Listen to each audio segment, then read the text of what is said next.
బృందావనం నేను చాలా ఇంతకుముందు ప్రెస్ మీట్లో చెప్పినట్లు మా బ్యానర్ ఇమేజ్ని చాలా ముందుకు తీసుకెళ్లే సినిమా.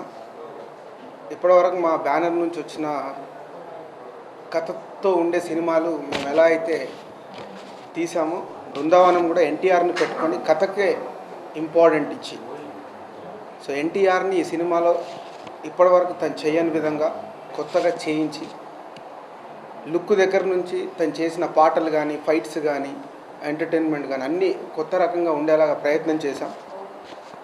ఎన్టీఆర్ గారికి ఆది అనే సినిమా ఒక స్టార్ ఇమేజ్ తీసుకొస్తే, సింహాద్రి అనే సినిమా సూపర్ స్టార్ని చేసింది. అలాగే ఈ బృందావనం అనే సినిమా రిలీజ్ తర్వాత తను ఫ్యామిలీ ఆడియన్స్ కానీ, యూత్ కానీ ఈజ్ ఎ యూనివర్సల్ హీరో కాబోతున్నాడు బృందావనంతో. సో అంత కాన్ఫిడెంట్గా అవుట్పుట్ వచ్చిన తర్వాత మేము అనుకున్న కథతో పాటు అవుట్పుట్ చూసి చాలా కాన్ఫిడెంట్గా ఉన్నాను. ఇంతకుముందు ప్రెస్ మీట్లో అదే కాన్ఫిడెంట్తో అనౌన్స్ చేశాను, ఈ ఇయర్ టాప్ 3 ఫిలిమ్స్లో బృందావనం ఒకటి నిలబడుతుందని.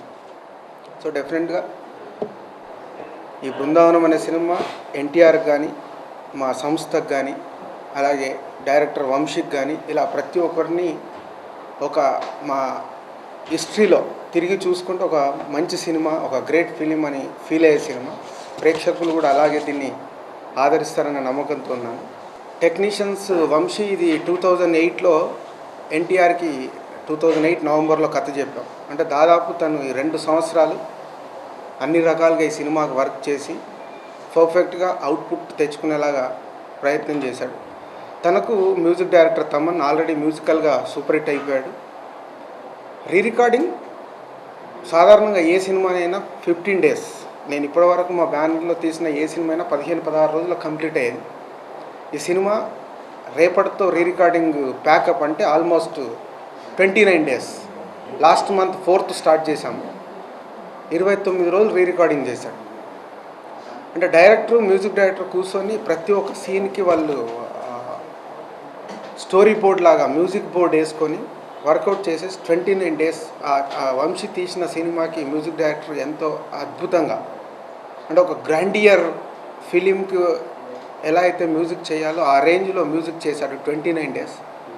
అలాగే చోటా గారు ఆల్మోస్ట్ 14 మంత్స్ అవుతుంది మేము ఈ సినిమా స్టార్ట్ చేసి, లాస్ట్ ఇయర్లో స్టార్ట్ చేసాం. అంతకుముందు షూటింగ్ కంటే ముందే తను 3 నెలల ముందు నుంచే ఈ సినిమా పైన కూర్చొని మొత్తం హోంవర్క్ చేయడం. 14 నెలలు అయింది ఇప్పటికీ. చోటా గారు ఉన్న బిజీలో సాధారణంగా సంవత్సరానికి తను 2 సినిమాలు చేసేస్తాడు. ఈ సినిమా గురించి తను కూడా స్పెషల్ కేర్ తీసుకొని ఇప్పుడు ఫైనల్ అవుట్పుట్కి కూడా సీజీ కానీ ప్రతి షాట్ చెక్ చేసుకోవడం, డిఐకి ఫుల్ టైం స్పెండ్ చేసి అవుట్పుట్ వచ్చేలాగా ట్రై చేసాం. ఇలా ప్రతి ఒక్క టెక్నీషియన్ ఫుల్ ప్లెడ్జ్డ్గా వాళ్ళ ప్రాణం పెట్టి సినిమా చేసి ఇచ్చారు.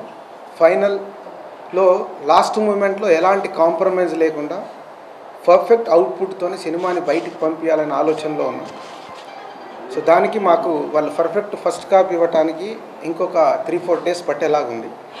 సో దానికి నేను కాంప్రమైజ్ కావట్లేదు. సో నాకు ఇన్ని రోజులు 2 సంవత్సరాలు కష్టపడ్డ సినిమా గురించి కాంప్రమైజ్ రిలీజ్ చేయడం అనేది చేయకూడదు అనేది నా స్ట్రాంగ్ డిసిషన్. దానికే బృందావనం అనే రిలీజ్ 14th దసరా పండగకి రిలీజ్ చేస్తున్నాం.